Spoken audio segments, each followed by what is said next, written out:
Hey everyone, today I want to talk to you about something that I call technology ADD. We are both blessed and cursed to live in a day and age where technology, hardware, and software related to writing music is being developed and coming at us at an amazing pace. Now, I say blessing because there's a lot of innovation that happens and things that are pushing the envelope, like the Touchable app for the iPad that allows seamless OSC control over Ableton, or MIDI controllers like this gear from Akai that has, touch-sensitive pads and things like that. But the curse side of that is, and I'll make a relatively bold statement here that some people I expect may disagree with, I feel strongly over observing people over time that the rate at which a new music producer acquires new software and hardware will decrease both of their musical output, i.e. finished tracks, and the quality of your music. Because this is why.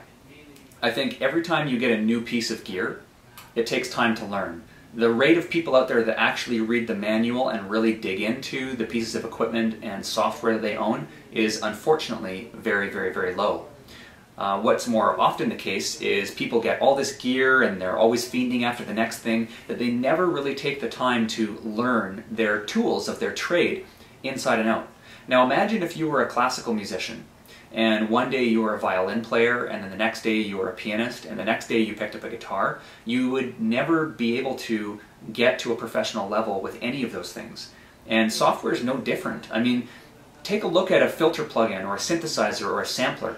That stuff is immensely complex. It's just as complicated in some cases as learning a program like Ableton or Pro Tools or Cubase or Logic.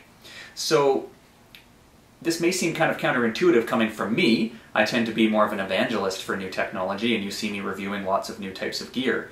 And I don't necessarily think that you shouldn't go out and buy the new stuff and things like that, but make sure that when you do, you invest the time into mastering things. I mean, I spend hours upon hours reading manuals, contacting tech support for these various companies, looking at tutorials on YouTube or on blogs, and I really do dial in and learn these tools. And I also make very, very careful to not acquire something new just because I've been sucked in by a shiny light or the new interface or something. Like these new plugins, don't get anybody wrong, I mean, it's business. They are designed to sell you a product, and in some cases it's a truly innovative and great new product, and in other cases it's marketing and you're a victim of that.